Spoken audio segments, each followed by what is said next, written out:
Bonjour, bienvenue sur mon canal YouTube Astro Caro Malo. Mon nom est Caroline Malo, je suis astrologue. Je suis aussi consultante en entreprise. J'ai toujours eu ce grand intérêt pour les gens d'abord, évidemment, mais aussi pour les chiffres.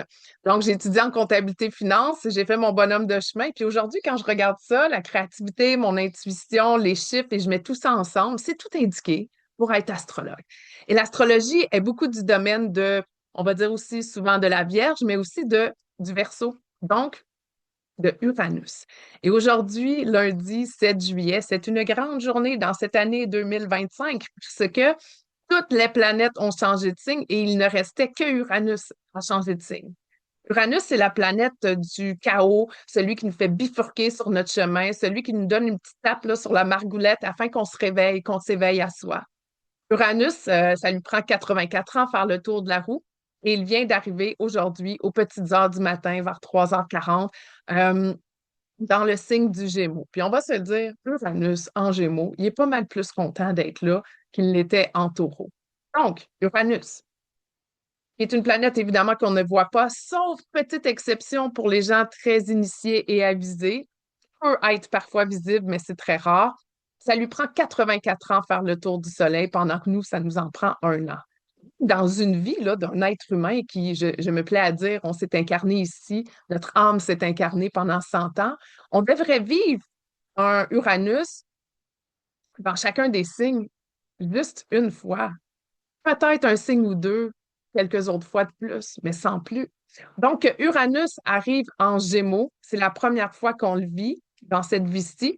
Et quand on regarde à l'échelle d'avant, en fait, d'avoir toutes ces énergies-ci au même endroit, c'est-à-dire Uranus qui est en Gémeaux, Saturne et Neptune qui sont en Bélier, Pluton qui est en Verseau, Jupiter qui est en Cancer, tout ça réuni, les astrologues sont tous d'accord sur le fait qu'on ne sait pas la dernière fois que c'est arrivé un tel placement. On est vraiment en train de créer une nouvelle ère. Et la vie est une question de cycle. L'astrologie est l'étude des cycles. Donc, on regarde aujourd'hui, mais qu'est-ce que ce cycle-là va nous apprendre? Et souvent, on se fie, bon, qu'est-ce qui s'est passé dans le passé? Je l'ai dit à plusieurs reprises, la dernière fois qu'Uranus était à ce point-ci, en fait, c'était la découverte de Uranus lui-même qui a été découvert en 1781. C'était aussi la Révolution américaine, la Révolution française, tout cet aspect de révolution. Évidemment, c'était donc des guerres, mais les autres planètes étaient placées à d'autres endroits dans le système solaire. Donc, à quoi ça va ressembler? Personne ne le sait encore. Fait que qu'est-ce qu'on peut faire? Se ramener au moment présent et regarder comment on peut vivre. Et donc, dans ce moment présent, aujourd'hui, lundi 7 juillet, je vous amènerai dans cette demi-heure ensemble vers dimanche, euh, le 12 juillet, où la Lune sera en Poisson. Donc, qu'en est-il aujourd'hui? La Lune est en Sagittaire. Uranus arrive en Gémeaux. Je vais parler un petit peu de ça, mais il se passe aussi autre chose que je vous nomme à l'instant. En fait, il y a Vénus qui, elle aussi, est en Gémeaux, puis elle forme un trigone. C'est très supportant quand même avec Pluton, la planète de la déconstruction, de la rénovation pour la reconstruction, justement. Et Uranus, on y associe une qualité aussi de régénération. Fait qu'on s'entend-tu qu'on est en train de se transformer? Il y a un esprit de métamorphose qui est très, très grand en ce moment. Et d'avoir Vénus qui est supportée par Pluton, et aussi, ce qui se passe, c'est que Mars, qui est en Vierge, forme un sesquicarré avec nul autre aussi que Pluton. C'est comme si on avait le radar à on pour savoir qu'est-ce qui est vrai ou pas pour soi. On a souvent tendance à aller regarder à l'extérieur de soi, mais dans le fond, ce que j'ai le goût de vous dire aujourd'hui, c'est faites-vous confiance à vous pour savoir qu'est-ce qui sonne faux et qu'est-ce qui sonne vrai. Donc, qu'en est-il vraiment de Uranus qui arrive en Gémeaux? Évidemment, tel que je viens de le mentionner, la dernière fois que c'est arrivé, c'est en 1941 et on était à la Seconde Guerre mondiale, n'est-ce pas?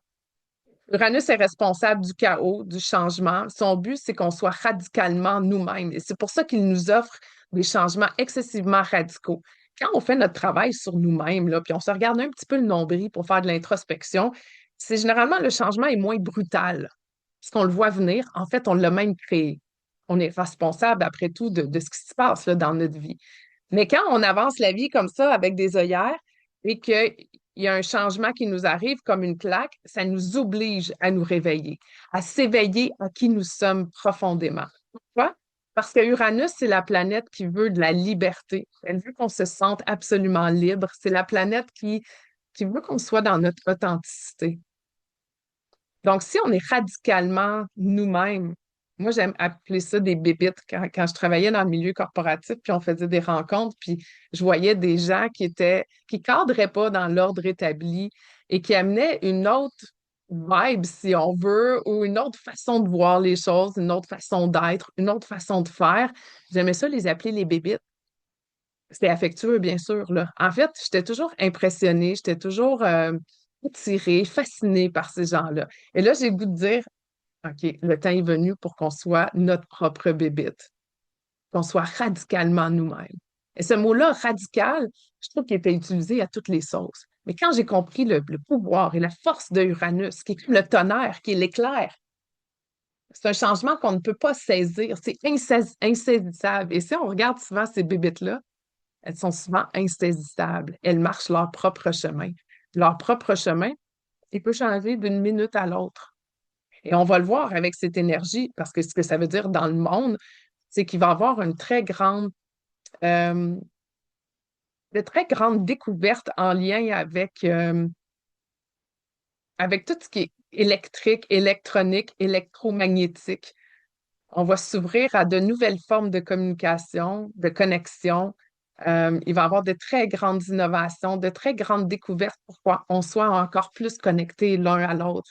Parce qu'ultimement, bien qu'on soit dans notre unicité, nous sommes tous connectés l'un à l'autre, ne serait-ce qu'avec le centre de la Terre, avec notre cœur.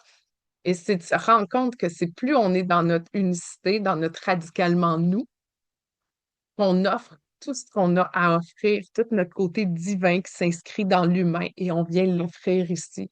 Et imaginez si tout le monde marchait son propre chemin de façon à ce qu'on puisse se tenir la main. Euh, la vie serait complètement différente. La vie serait complètement différente et la notion de limite aussi serait aussi différente parce qu'elle serait présente. Et quand une limite est présente, ça implique elle peut ou elle doit, on est invité à être respectée. Fait qu'imaginez si nous marchions tous notre chemin en étant radicalement nous, avec des limites qui sont claires, ce qui fait en sorte qu'on se respecte en avançant tout le monde ensemble. Est-ce un brin utopique? Peut-être. Ouais, en effet, je pense que c'est utopique, mais il se passe quelque chose là-dedans où est-ce qu'il y a vraiment beaucoup de connexion et il y a beaucoup d'amour et de respect pour l'autre. Et parlant de respect et de droiture et de limites, on s'enligne cette semaine vers une pleine lune en Capricorne. Évidemment, je ferai un autre topo expressément sur la pleine lune, mais quand même, cette semaine, jeudi, pleine lune à Capricorne à 18 degrés, si je ne m'abuse. Donc, aujourd'hui, dans ce lundi, j'ai goût de vous dire, le radar est à on pour savoir ce qui sonne vrai ou ce qui sonne faux. Donc, ça nous amène à mardi maintenant. Mardi, je vous donne les énergies vraiment concrètement, puis après, je vulgarise. Donc, la Lune sera toujours en Sagittaire et elle est en pause, la Lune. En anglais, on dit void of course. Et donc, ce qui arrive, c'est que la Lune, elle forme des aspects, c'est-à-dire elle communique avec les autres planètes. Puisque ça se passe dans le ciel, on appelle ça un transit. La Lune forme des transits traditionnels comme une conjonction, un sextile, un trigone, une opposition ou un carré. Mais quand il n'y en a pas de ces transits-là, on dit que la Lune est en break, est en pause. Et c'est un moment pour revenir à soi, revenir à ses propres besoins. Et c'est pas nécessairement le temps d'initier quelque chose. Et si tu inities quelque chose lors d'une lune en pause, en fait, c'est parce que tu t'attends à ce qu'il n'y ait rien d'autre qui se passe. OK? Mais ce qui est intéressant dans ce qui se passe actuellement, c'est que la lune est en pause comme une journée sur deux. Pendant peut-être même plus que 24 heures, une journée sur deux. Donc, de lundi soir à 17h28 jusqu'à mercredi, tôt le matin à 4h54, la Lune est en pause. C'est donc dire que lundi soir puis mardi, toute la journée, la Lune est en pause en Sagittaire. Et la Lune en Sagittaire, elle est remplie d'un enthousiasme débordant. Elle veut de l'aventure. Elle veut surtout comprendre qu'est-ce qu'il y en est. Et lorsque son guide Jupiter est en Cancer, c'est vraiment d'essayer de comprendre qui on est à l'intérieur de soi. Parce que Jupiter en Cancer, est- ce qu'il essaie de nous montrer, c'est que home is where the heart is. Donc, réellement, pour être bien, c'est de réaliser où est-ce qu'on est soi-même à l'intérieur de soi, ce qui nous met en sécurité émotive. Où est-ce qu'on se permet d'être complètement vulnérable, même tout nu, là? Tu sais, comme quoi, là, c'est pas. On peut être libre, on n'est pas obligé d'avoir différents masques, différentes couches. On peut être complètement soi-même. Et donc, cette lune en Sagittaire nous invite à trouver ce pur bonheur qu'à d'être avec soi. Le Soleil forme un quintile avec Pallas Athéna et Mercure forme aussi un quintile, pardon, avec Uranus. Ce qui est intéressant de savoir de Uranus, j'en profite pour le dire aujourd'hui, c'est que on dit souvent que Mercure et Uranus sont les plus basses octaves et les plus hautes octaves de tout ce qui est notre côté plus cérébral, si on veut. Donc, Mercure, c'est le lower mind et Uranus, le higher mind. Et moi, j'ai plus le goût de dire que c'est tout en lien avec notre système nerveux. C'est nos réactions immédiates. C'est toute la reprogrammation qui peut se passer à l'intérieur de soi. Et bien qu'on peut être en action-réaction, on peut piger, on peut vouloir se battre, on peut vouloir avoir le goût de complètement s'effacer. Euh, il en demeure pas moins que Uranus est responsable de toute cette programmation qui nous habite. Donc, tout au long des 7 prochaines années, Mercure sera guidé. Non, Uranus sera guidé par Mercure. Donc, Uranus va se promener pendant 7 ans dans ce signe du Gémeaux, guidé par Mercure qui, lui, avance très vite. Et parlant de Mercure, il est en Lion présentement et on s'apprête à vivre une nouvelle rétrograde de Mercure à partir du 18 juillet. Il n'est pas encore rétrograde en ce moment, mais il se prépare. Fait que ça se peut qu'il y ait des choses qui arrivent tout proche présentement dans votre vie. Et tout ça, ça se passera dans le signe du Lion, mais j'y reviendrai. Donc aujourd'hui, spécifiquement mardi, c'est vraiment de voir que euh, quand il y a une lune en pause comme ça, on est invité à vraiment juste revisiter puis recréer. On est invité à prendre une pause puis voir ce dont on a besoin. Il y a beaucoup, beaucoup, beaucoup question de transformation, de transmutation. Et on sait que ce qu'on crée, ce qu'on communique, Uranus en Gémeaux, c'est tout en lien avec la portion de nous qui vibre et qui alchimise. Et ça, c'est à partir du cœur. Fait que j'ai goût de vous dire, tu sais, Uranus, des fois, la bébite là, dont je parlais, on dirait qu'elle fait à sa tête, n'est-ce pas? Mais j'aurais quasiment le goût de vous dire, faites à votre cœur. Et je sais que c'est pas une expression, mais juste ça en soi, c'est très Uranus que d'inventer des nouvelles patentes. Donc, faites à votre cœur, ne faites pas à votre tête. Ou que votre tête suive pour mettre en branle ce que votre cœur a le goût qu'il soit fait. Et donc, j'arrive à mercredi, la Lune arrive en Capricorne très tôt le matin. Donc, quand on va se lever, on va être dans une énergie plus capricornienne, d'accord? Il n'y a pas de transit particulier. C'est peut-être le calme avant, avant la pleine lune, justement, en Capricorne. Et lorsqu'on est la journée qui précède la pleine lune, il y a une forte intensité. OK, définitivement. C'est comme si on voulait boucler la boucle. C'est comme si on avait fait plein de cadeaux, plein de projets, et là, on bouclait la boucle, puis on s'assurait d'y faire un petit spin, une petite curve pour que ce soit joli. En fait, on raffine et on peaufine. OK, c'est vraiment ça l'énergie. En prévision de quoi? Évidemment, pardon, le 10 juin, où est-ce que c'est le jour de pleine lune en Capricorne? Donc, cette pleine lune aura lieu à 18 degrés du Capricorne 50 minutes. En astrologie, quand on est passé le 30 minutes, on arrondit vers le haut. Donc, cette pleine lune a lieu à 19 degrés du Capricorne et elle aura lieu à 16h36. Donc, c'est vraiment le soir qu'on va pouvoir l'apprécier. Évidemment, le mercredi soir aussi, la lune sera presque pleine, mais le jeudi, je pense que ça va être encore mieux pour pouvoir l'apprécier. Cette pleine lune en Capricorne, je vais y aller brièvement pour la journée de jeudi. Qui dit pleine lune dit opposition, n'est-ce pas? Ça veut dire que le soleil est dans ce signe du cancer, hautement émotif, alors que la lune est en signe de Capricorne, un signe qui est souvent associé à une énergie très masculine, mais on va se le dire, le Capricorne est un signe de terre. Et terre, c'est yin. Donc, yin, ça accueille. Et souvent dans le monde corporatif, je dis qu'il y a 3 étapes. On accueille, on analyse et on passe à l'action. C'est la méthode des 3 A.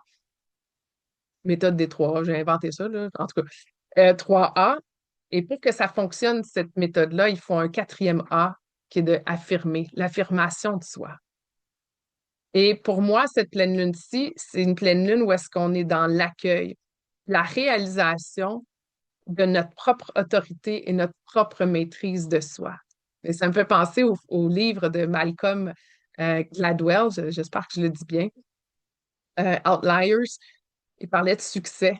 Puis il disait que pour les gens, afin d'avoir vraiment un succès dans un projet ou bon, dans un sujet donné, mais c'était particulièrement en lien avec l'art, mais d'après moi, on peut le mettre dans différentes disciplines. Discipline, c'est un mot très Capricorne. Euh, c'est les 10 000 heures. T'as-tu fait tes 10 000 heures? T'as-tu fait tes 10 000 heures pour jouer de la guitare? T'as-tu fait tes 10 000 heures de karaté? T'as-tu fait tes 10 000 heures? Et c'est seulement après avoir travaillé d'arrache-pied et travaillé avec constance et persévérance sur les 10 000 heures que tu peux avoir atteint un niveau de maîtrise. Donc ça, c'est pour un art, c'est pour un projet. Mais qu'en est-il par rapport à nous aussi? Travailler sur soi. Parce que plus on travaille sur soi, plus on est solide. Plus on est solide, plus notre posture est solide. En effet, Capricorne est guidé pour Saturne et Saturne régit tout ce qui est en lien avec les os, donc la dentition, notre colonne vertébrale, nos os. Donc, à quel point est-ce que vous pouvez revisiter le chemin parcouru dans les derniers mois pour apprécier votre niveau d'autorité personnelle, votre maîtrise de vous? Quand je dis discipline, ça sonne comment? Et il y a une phrase qui dit, c'est avec la discipline qu'on trouve la liberté. En fait, la discipline amène la liberté. La première fois qu'on l'entend, c'est un peu paradoxal, mais on réalise à quel point c'est vrai. Donc, je vous laisse voir que si ça sonne vrai ou faux pour vous. Donc, cette pleine lune, évidemment, il se passe autre chose. Je ferai un autre topo à ce sujet, mais c'est vraiment en lien avec aussi quelqu'un d'autorité dans votre vie. Faites-vous de la place à un mentor, à quelqu'un d'autorité? Et c'est quoi votre lien aussi à vous avec l'autorité? C'est quoi votre lien avec le respect?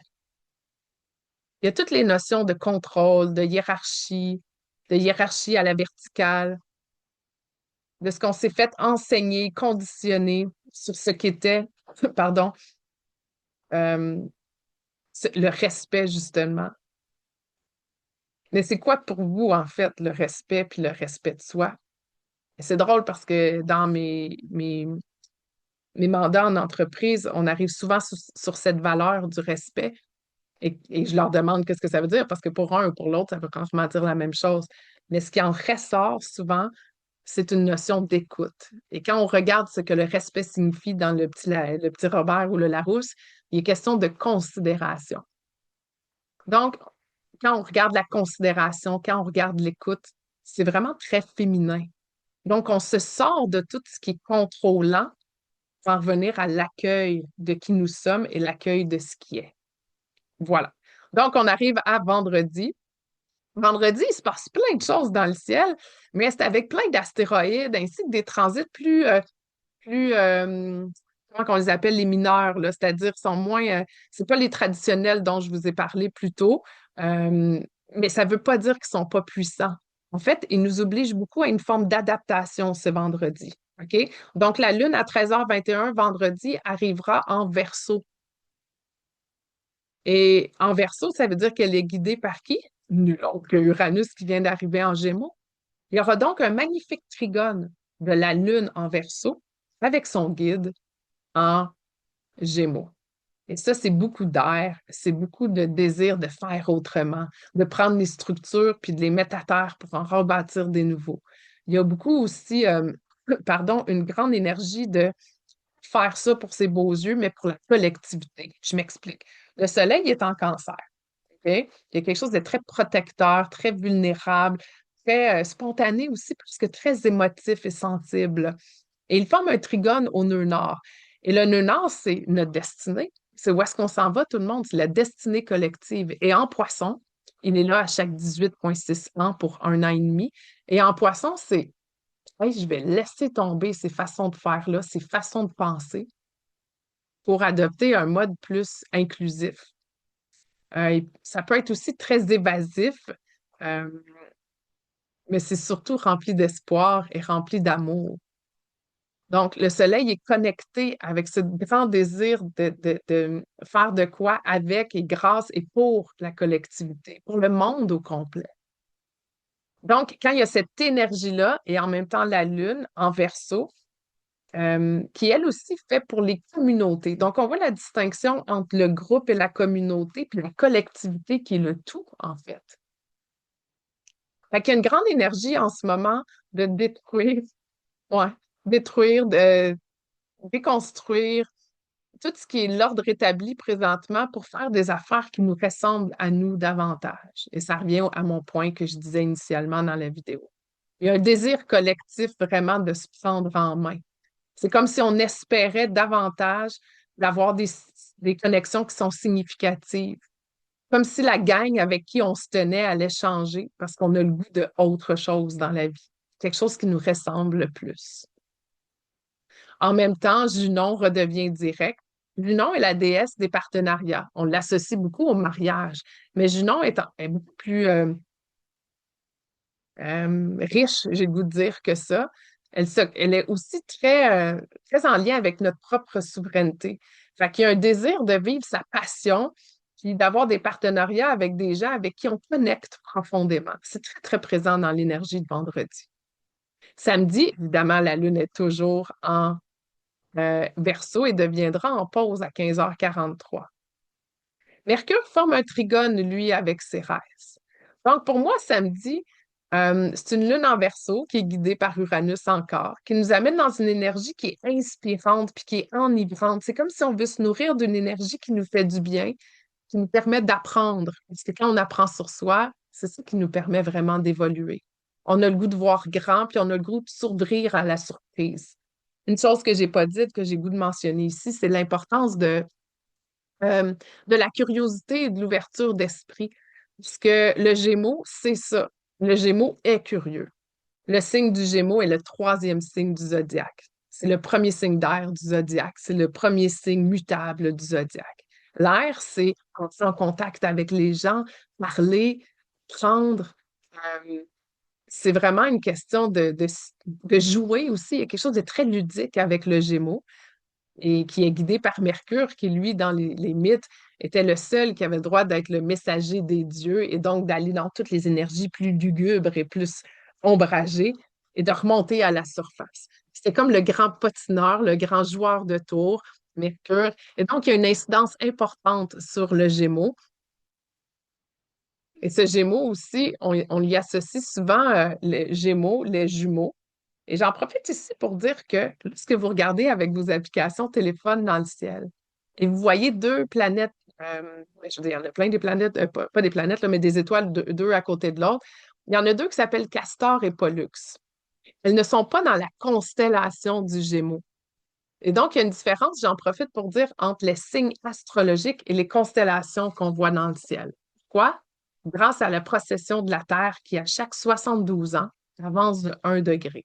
Je reviens quand même au sujet initial, mais c'est important pour moi de parler de ça parce qu'on associe souvent le Gémeaux à un visage à deux faces. Et en fait, c'est parce qu'il y a quelque chose de jumeau à l'intérieur du Gémeaux.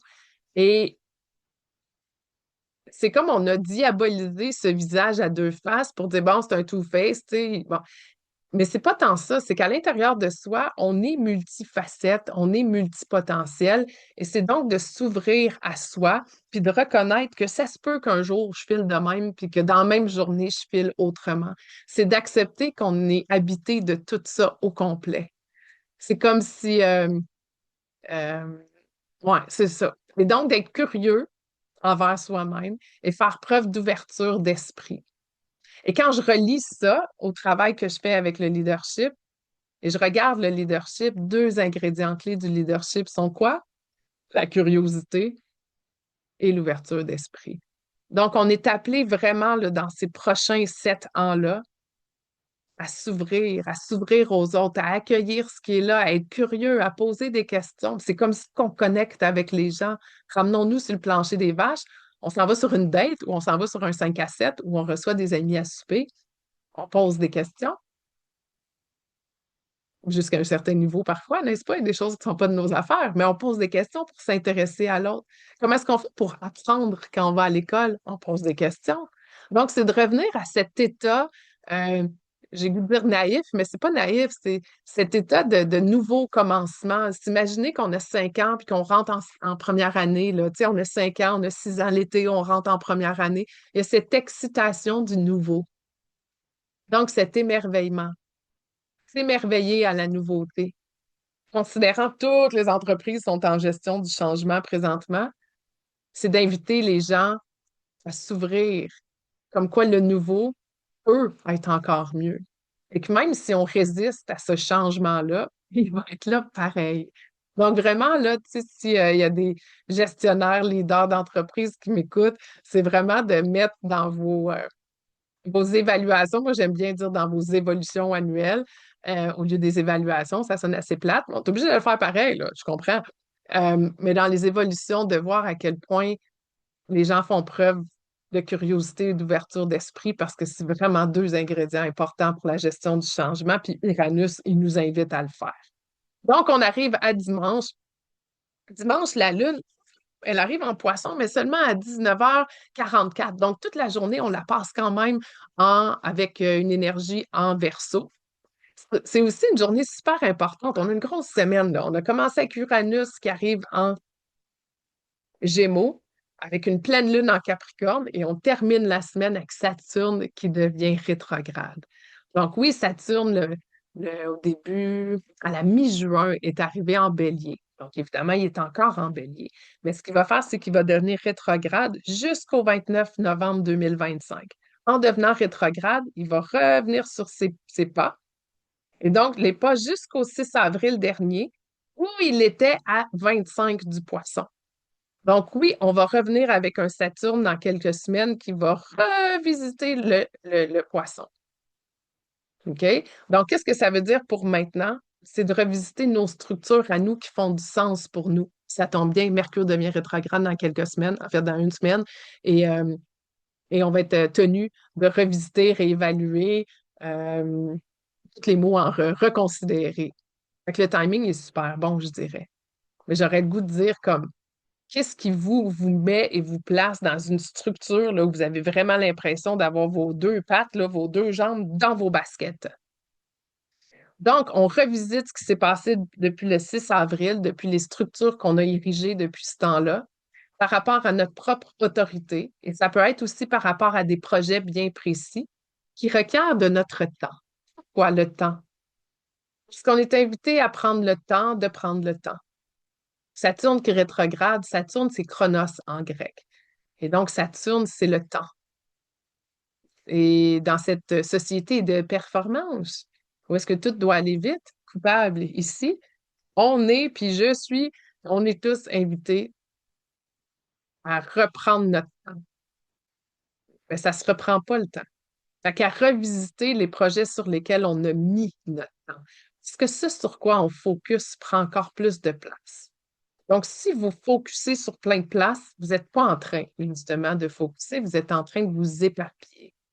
Donc, il y a une invitation ici à voir sur quoi est-ce qu'on a le goût de focuser, de placer notre énergie et notre temps. Et ça, vraiment, ça vient aussi nous aider dans notre posture, OK? Littéralement dans notre posture, parce que quand on focus, c'est plus clair. Donc, ça nous amène aussi à voir la clarté de nos communications. C'est quoi le lien entre Saturne et la clarté de nos communications?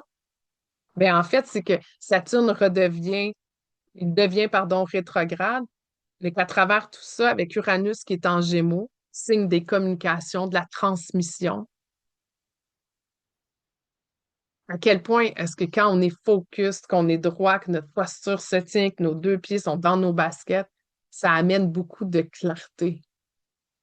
La clarté de voir, la clarté de ressentir, la clarté de savoir qu'est-ce qui nous convient ou pas.